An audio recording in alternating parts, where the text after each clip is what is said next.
The Lazy Spinner. Once upon a time, in a tiny village by a sparkling stream, there lived a woman named Lila, who was known far and wide as the Lazy Spinner. She had a spinning wheel to make thread, but it sat in the corner of her cottage gathering dust. Lila hated working, but she loved finding clever ways to avoid it.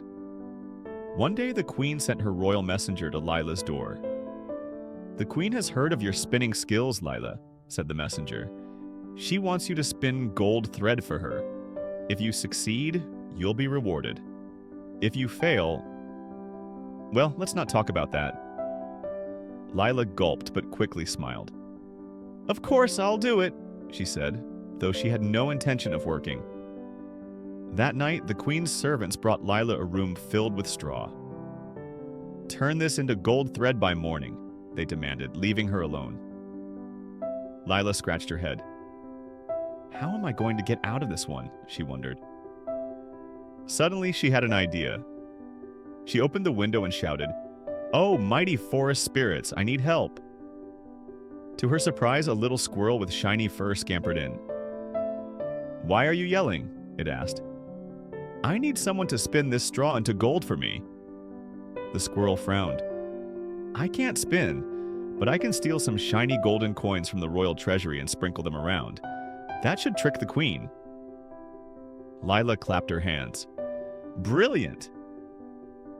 By morning, the room was filled with glittering coins, and the queen was delighted. "Magnificent!" she cried. "But can you do it again?" The next night, Lila faced another room of straw. This time, she called for help from the river. A wise old fish popped up. "I can't spin either," said the fish, "but I can splash water on the straw to make it shimmer in the moonlight. It'll look like gold." Once again, Lila escaped work, and the queen was thrilled. But on the third night, the queen herself peeked through the door. Lila panicked.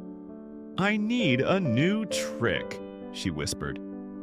That's when a spider crawled into the room. "You've been avoiding work long enough," said the spider. "This time, I'll spin the gold thread for you, but only if you promise to never lie about working again."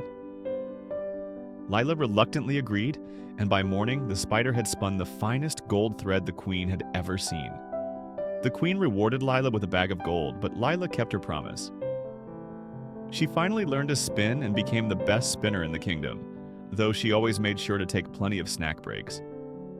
And from that day on, everyone called her the clever spinner instead of the lazy spinner. The end.